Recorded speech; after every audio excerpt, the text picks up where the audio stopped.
Bagaimana Islam memandang seorang yang mengagumi, mencintai pasangan orang lain?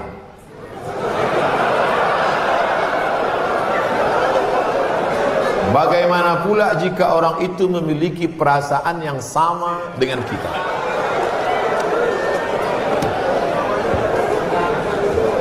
Hidup ini ada pilihan, ada keterpaksaan.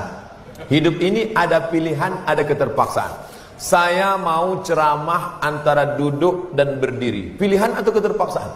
Pilihan. Ustadz mau duduk atau berdiri? Saya pilih berdiri. Kenapa Ustadz pilih berdiri? Menunjukkan bahwa saya masih muda, masih sehat. Antara minum atau tidak minum, pilihan atau keterpaksaan? Pilihan. Minum atau tidak, terserah saya. Mau saya minum, mau tidak, itu pilihan saya. Nah, masalah cinta. Cinta itu pilihan atau keterpaksaan? Cinta tidak pilihan. Cinta adalah keterpaksaan. Oleh sebab itu maka kadang kita tengok orang ganteng bininya buruk. Kenapa? Terpaksa. Cinta tak bisa memilih. Ketika dia rasional, dia tidak cinta. Maka ketika kita senang dengan orang, kadang kita pun tak tahu alasannya. Kenapa kita tiba-tiba senang dengan orang? Nah, cinta tidak bisa memilih. Ketika kita suka dengan orang, apakah kita berdosa? Tidak. Karena rasa itu ada tumbuh di dalam. Suka tidak berdosa. Ketika dia berubah menjadi action, baru berdosa. Suka kita dengan orang, tak dosa. Tapi ketika kita dekati, minta nomor HP-nya, baru dosa. Lalu cinta itu apa? Cinta kepada anak gadis orang belum menikah, kita bisa nikahi dia. Yang jadi masalah bagaimana kalau cinta sama bini orang? Oleh sebab itu maka rasa itu mesti dibuang. Karena dia adalah bagian dari ujian. Ujian. Jangan dipeturutkan. Dipeturutkan, didekati, apalagi sekantor. Witing trisno jalaran suko kulino. Kita tumbuh hanya sering kena. Berawal dari 6. Pertama, nazratun, pandangan. Setelah lama memandang, fabtisamun, senyum. Setelah senyum, fasalamun, selamat pagi, good morning. Setelah salam, fakalamun, kerja di mana? Di BP, sekantor ya. Setelah fakalamun, famau'idun, janjian. Bisa ketemu kita nanti siang? Oke. Sukanya makan apa? Ayam panggang. Sana kalau gitu, iya. Faliqaun, pertemuan. Setelah pertemuan, bekerjalah setan, lalu kemudian makan bersama, makan siang. Apa kata orang Inggris? No free lunch. Tak ada makan siang yang gratis. Akhirnya terjadilah apa yang terjadi. Maka kalau ada bibit-bibit itu terasa di dalam, tekanlah dia, jangan lagi pandang, jangan diperturutkan. Itulah nilai jihad. Bukan jihad berdarah-darah melawan Belanda, tapi jihad hawa nafsu yang justru jauh lebih besar. Melawan meriam Belanda banyak orang tahan, meriam Belina payah. Bagaimana hukum kita sholat berjamaah di suatu lapangan, terus sopnya putus-putus? Mohon penjelasannya Pak Ustaz. Sawus sufuf, luruskan sop. Fa inna taswiyatas sufu min tamamis sholah. Lurusnya sop bagian dari kesempurnaan. Sholatnya sah, tapi kurang sempurna. Sholat tadi berjamaah di sini sah, tapi kalau putus-putus kurang sempurna. Imam, luruskan dulu, tengok. Saya sholat di Masjid Istiqomah di Bengkalis. Apa kata imam? Luruskan sholat, matikan HP.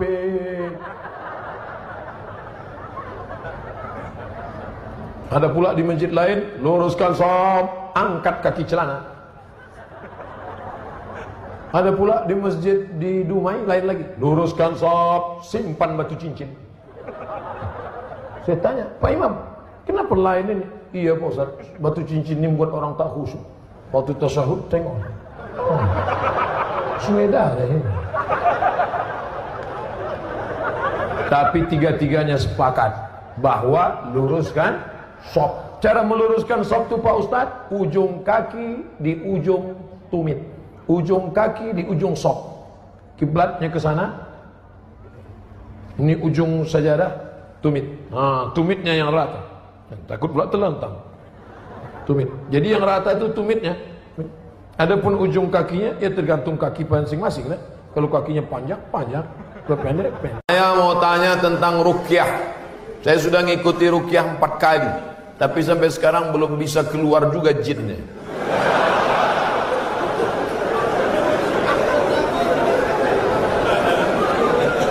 Nanti pergi ke Pekanbaru, mana tahu hari libur, di belakang Hotel Premier ada Masjid Al-Falah. Ini nomornya, catat. Mana tahu ke Pekanbaru. Mungkin sama Ustadz ini jin itu tak takut, yang ini dia takut. Catat nomornya. Ketua Asosiasi Ruqyah Indonesia Provinsi Riau Daratan. Namanya Ustadz Saifullah. 0812 768 9119. 0812 768 9119. Kalau emergensi 911. Kalau diganggu hantu 119. Datang ke sana. Jadi tak salah kita coba. Kalau siang namanya Ustadz Saifullah, kalau malam namanya Ustadz Zafrullah, di masjid yang sama. Mana tahu kebetulan ke Pekanbaru malam, datang ke masjid yang sama, namanya Ustadz Zafrullah. Ada orang 7 tahun nikah tak punya anak, diruqyah sama Ustadz Zafrullah, punya anak. Pas ditanya kenapa, rupanya ada jin yang menghalangi pertemuan antara sperma dengan sel telur, dihalanginya sehingga tak jumpa. Jangan. Dibacakan usir. Kata Ustadz Saifullah, ada pula bencong LGBT di ruqyah sehat. Ternyata yang masuk tuh jin bencong. Jadi saya tanya, Ustadz, jadi ada jin tuh bencong? Ada, kata dia. Itulah yang dimasuk ke dalam. Nah, itu. Ustadz, udah di ruqyah 2-3 kali tetap juga sakit. Berarti tidak. Pemarah. Laki saya ini pemarah, Ustadz. Sudah di ruqyah 5 kali tak juga hilang marahnya. Berarti tak salah jin. Memang dia pengamuk. Makanya kadang kita kasihan juga sama jin nih. Sikit-sikit salah dia. Sikit-sikit salah dia. Aku tak selamanya salah, kata jin. Ustaz, ayat yang dibacanya kan ayat kursi. Coba saya dengar, yang dibacanya itu ayat kursi. Kenapa kita yang baca, kenapa jin itu tak keluar? Ini bukan masalah pistolnya, tapi man behind the gun. Orang yang punya pistol. Kita bacakan Allahu la ilaha illal qayyum la ta'khudhuhu sinatun wa la nawm lahu ma, tak mau dia keluar, malah ketawa jin. Ditanya, jin, kenapa kau tak mau keluar? Sesama hantu di dalam saling mengusir.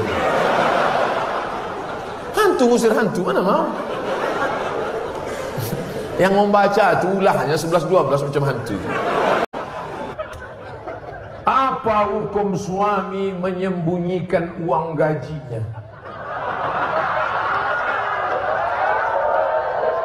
Kadang memberi istri sikit, padahal gajinya besar.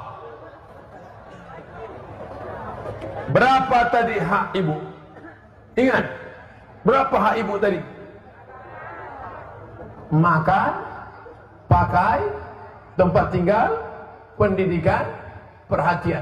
Kalau kurang, maka laki-laki ini dituntut di hadapan Allah Subhanahu wa taala. Hai laki-laki yang gajinya banyak tapi mengasihi bini sikit, maka ingat 5 ini mesti kau tunaikan. Alhamdulillah Ustaz Somad, dulu selama ini abang itu cuma 100.000 lah dikasihnya. Setelah mendengar ceramah Ustaz tadi malam, bertambah berapa? 110. Tambahlah. Nabi sedang duduk, Nabi duduk di bukit Safa. Datang seorang perempuan namanya Hindun. Apa kata dia? Ya Rasulullah, inna Aba Sufyan rajulun sahih. Suamiku itu orangnya pelit. Boleh tak ku ambil duitnya untuk makan anak-anakku? Kata Nabi, ambillah. Itu dalil boleh mengambil duit laki yang pelit. Tapi kalau kurang, kalau udah cukup jangan ambil lagi. Saya tak tahu jawab. Nanti dia ambilnya semua. Pas ditanya kenapa kau ambil? Kata Ustaz Somad tadi malam. Misalnya standar di sini sebulan 3 juta, laki cuman mengasih 1 juta, maka ibu boleh ambil 2 lagi. Kenapa? Karena itu keperluan. Begitu dalam riwayat tentang Hindun mengadu Abu Sufyan, rajulun syahid, pelit.